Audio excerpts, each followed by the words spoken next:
Hey yeah viewers, welcome back to my channel. तो आज हम लोग डिस्कस करने वाले हैं क्लास 6 NCERT साइंस का चैप्टर 9 जो कि है the living organism characteristics and habitats. तो ज़्यादा बकबक किए बिना लेट्स स्टार्ट।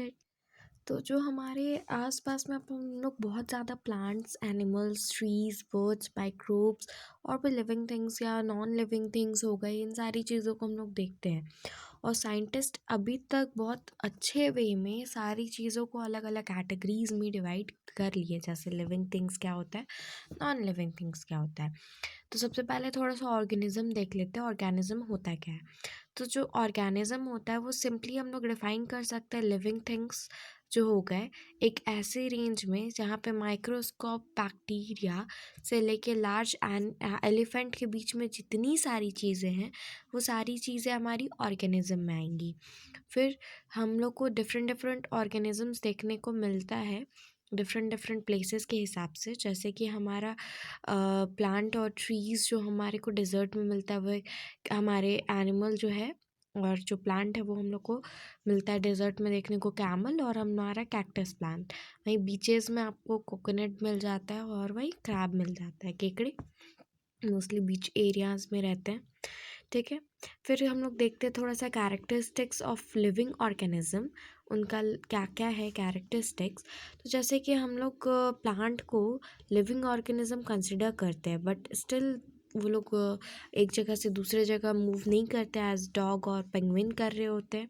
वहीं पे दूसरे साइड में हम लोग देखते हैं कि बस और जो हमारा कार है वो एक जगह से दूसरे जगह मूव कर रहा है, बट उसको हम लोग कंसिडर तो करते हैं नॉन लिविंग थिंग में, वो लिविंग थिंग में तो आता नहीं है। तो ये जो कैरेक्टर हम लोग दूसरे दूसरे तरह से हम लोग दोनों को अलग अलग फॉर्म में कैटेगराइज किए, वो किस तरह से कर रहे हैं, आखिर क्या कैरेक्टरिस्टिक्स है, उसको थोड़ा सा देख लेते हैं। सबसे पहले लिविंग बींग्स जो होते हैं वो सेल से मिलके बने होते हैं। सेल्स बहुत छोटा छोटा पार्टिकल्स होता है, उससे मिलके बने होते हैं। जो हमारा लिविंग ऑर्गेनिज्म है वो उसको एनर्जी चाहिए होता है। ठीक है, फिर जो लिविंग ऑर्गेनिज्म होता है वो ग्रो भी करता है और डेवलप भी करता है, वो रिप्रोड्यूस भी करता है। और जो हमारा लिविंग बींग्स है वो मोस्टली इन्वायरमेंट में अडप्ट कर लेता है खुद को बड़े अच्छे तरीके से। और फिर जो हमारा लिविंग बींग्स है वो रिस्पॉन्स करता है इन्वायरमेंट को। ठीक है, और उसका स्टिमुलाइज होता है, जो वो अपने इन्वायरमेंट के हिसाब से खुद को अडेप्ट करवाता है, खुद को हर हर वे में अडेप्ट करवा लेता है। तो ये सारी जो कैरेक्टरिस्टिक्स है वो हम लोग को देखने को मिलती है लिविंग ऑर्गेनिज्म में। ठीक है, और लिविंग ऑर्गेनिज्म को ज़िंदा रहने के लिए ऑक्सीजन चाहिए होता है, ये भी कैरेक्टरिस्टिक्स है। ठीक है, हम लोग थोड़ा सा देखेंगे न्यूट्रिशन क्या होता है। तो ऐसा प्रोसेस जिसमें कि एक ऑर्गेनिज्म फूड को सिंथेसाइज करता है, उसको यूटिलाइज करता है अपने डिफरेंट डिफरेंट एक्टिविटीज़ परफॉर्म करने के लिए, फूड से वो एनर्जी लेता है, उसको हम लोग क्या बोलते हैं, न्यूट्रिशन बोलते हैं। ठीक है, फिर जो हमारा ग्रोथ होता है, जो हमारा लिविंग ऑर्गेनिज्म होता है वो ग्रो करता है डिफरेंट डिफरेंट वे में। जो उनका बॉडी है वो अलग अलग डिवाइड हो जाता है, और लाइक सेल्स जो होते हैं वो डिवाइड होते हैं और उस तरह से वो ग्रो करता है। जो नए पुराने सेल होते हैं वो हटते हैं, नए सेल आते हैं, तो इस तरह से ग्रोथ होता है। फिर रेस्पिरेशन क्या होता है, तो रेस्पिरेशन बहुत ज़्यादा नेसेसरी प्रोसेस है एक लिविंग ऑर्गेनिज्म के लिए। एज जो रेस्पिरेशन होता है इससे जो हमारा एनर्जी होता है वो फाइनल मतलब हम लोग इसी से फाइनली हम लोग एनर्जी ऑब्टेन करते हैं। जैसे फूड जो हम लोग ले रहे हैं उससे भी एनर्जी हम लोग ले रहे हैं। रेस्पिरेशन भी एक प्रोसेस है जिससे हम लोग जो हमारा फूड है उसको कन्वर्ट कर रहे हैं एनर्जी अपने बॉडी में। ठीक है, जो हमारा एनिमल होता है उसमें उन सारी चीज़ों में डिफरेंट डिफरेंट वेराइटीज़ का मैकेनिज़्म है, डिफरेंट डिफरेंट ऑर्गेनिज्म का, जिससे वो अपने गैसेस को एक्सचेंज करते हैं। अपने रेस्पिरेशन का प्रोसेस सब डिफरेंट है। जैसे जो हमारा अर्थवर्म है वो अपने स्किन से रेस्पायर करता है, जो फिशेज़ है वो गिल्स से रेस्पायर करती हैं, ऑक्सीजन जो वाटर में डिज़ोल्व होता है उनको लेती हैं। और ह्यूमन बीइंग में जो हमारा रेस्पिरेशन का प्रोसेस है वो ब्रीदिंग है, जो हम लोग नोज़ से ब्रीथ करते हैं। ठीक है, ऑक्सीजन लेते हैं और कार्बन डाइऑक्साइड छोड़ते हैं। तो ये हो गया हमारा रेस्पिरेशन। समझ में आ गया होगा होप सो। देखेंगे रिस्पॉन्स टू स्टिमुलाइज। तो जो हमारा चेंज होता है सराउंडिंग में, उसके अकॉर्डिंगली हम लोग ह्यूमन बींग्स हम लोग रिस्पॉन्स करते हैं हमारे स्टिमुलाइज को। लाइक जब हमारा समर सीज़न होता है तो हम लोग फैन्स या कूलर हम लोग यूज़ करते हैं अपने घर में खुद को ठंडा करने के लिए, यानी कि हम लोग उस चीज़ पे रिएक्ट कर रहे हैं। जो सराउंडिंग में चेंजेस हो रहा है उस पर हम लोग रिएक्ट कर रहे हैं, इसको बोलते हैं रिस्पॉन्स करना स्टिमुलस पे, ठीक है। फिर जो हमारा नेक्स्ट है एक्सक्रीशन। जैसे ऑल ऑर्गेनिज्म टेक्स फूड, ये तो एकदम नोन है, हम लोग सारे लोग खाना खाते हैं, जो प्लांट्स होते हैं वो खाना प्रिपेयर करके खाते हैं। तो ऐसा तो नहीं कि सारा चीज़ जो हम लोग खा रहे हैं वो एक ही बार में यूज़ हो जाता है, नहीं। कुछ जो एक्स्ट्रा पार्ट्स होते हैं जो कि अनयूज्ड हो गया या फिर जो वेस्ट हो गया उसको तो अब हमारे बॉडी से निकलना होगा। तो वही हमारा एक्सक्रीशन का पार्ट होता है। लाइक हम लोग को हमारे एक्स्ट्रा फूड मटेरियल से या फिर जो अनवांटेड चीज़ें हैं उन सारी चीज़ों को अपने बॉडी से निकालते हैं, उसको हम लोग बोलते हैं एक्सक्रीशन। और ये जो प्रोसेस है ये सारे एनिमल्स करते हैं, सारे प्लांट्स भी करते हैं। प्लांट्स भी एक्सेस वाटर को अपने लीव से निकालते हैं, जिसको हम लोग बोलते हैं ट्रांसपिरेशन प्रोसेस होता है, जिसमें वो लोग अपने एक्स्ट्रा वाटर को अपने लीव से निकालते हैं, ठीक है। फिर जो हमारा ये रिप्रोडक्शन होता है, जिसमें कि जो हमारे और जो ऑर्गेनिज्म है वो अपने जैसा दूसरा यंगर काइंड को जनरेट कर रहे हैं, रिप्रोड्यूस कर रहे होते हैं। और ये सारे डिफरेंट है प्रोसेसेस, डिफरेंट डिफरेंट एनिमल्स का या फिर प्लांट का। लाइक जो कुछ एनिमल्स होते हैं वो एग के थ्रू रिप्रोड्यूस करते हैं, लाइक बर्ड्स जो हो गई। और वही कुछ लोग डायरेक्ट बर्थ देते हैं यंगर वन को। फिर जो हमारा जो प्लांट है वो सीड के जर्मिनेट होने के बाद न्यू प्लांट फॉर्म होता है। तो इस तरह से डिफरेंट डिफरेंट प्रोसेसेस है रिप्रोडक्शन का भी, ठीक है।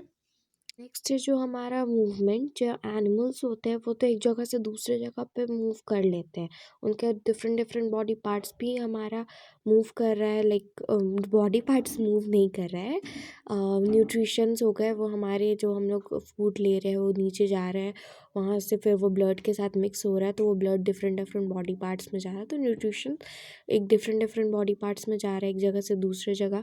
वही जो हमारा प्लांट है वो एक जगह से दूसरे जगह तो मूव नहीं कर रहा है, बट क्या उसमें भी तो ये सारी चीज़ें हो रही है कि वाटर मिनरल्स या फिर फूड जो वो प्रिपेयर किया है वो एक लीफ से जा रहा है डायरेक्ट रूट्स में या स्टेम में जा रहा है। तो ये सारा मूवमेंट वो शो कर रहा है कहीं ना कहीं, ठीक है।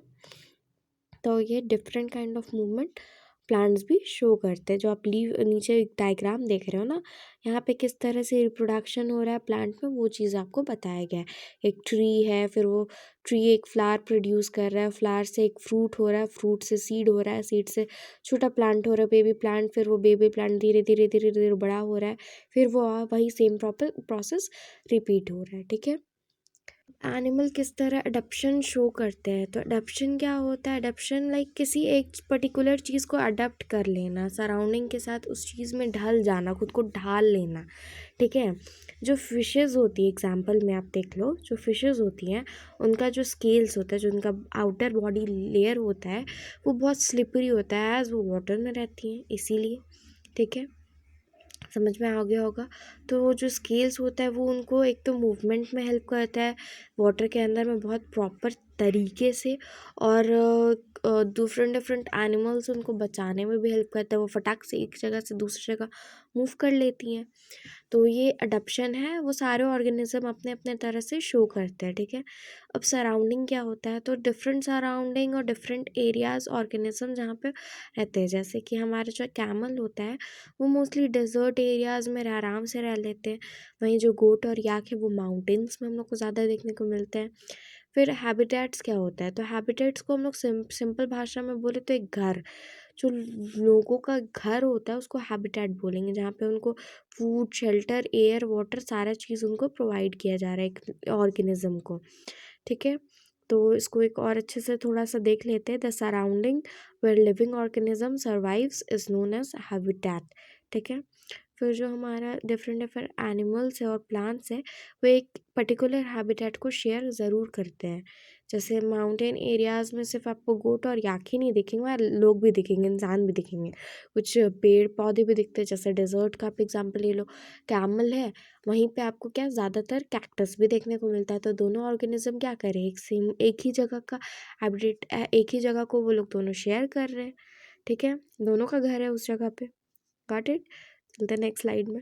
अब जो ये डिफरेंस है बायोटिक और एबायोटिक कंपोनेंट्स का, ये थोड़ा ज़्यादा इंपॉर्टेंट डेफिनेशन है, इसको आपको याद रखना होगा, as exam point of view से बहुत ज़्यादा इंपॉर्टेंट है।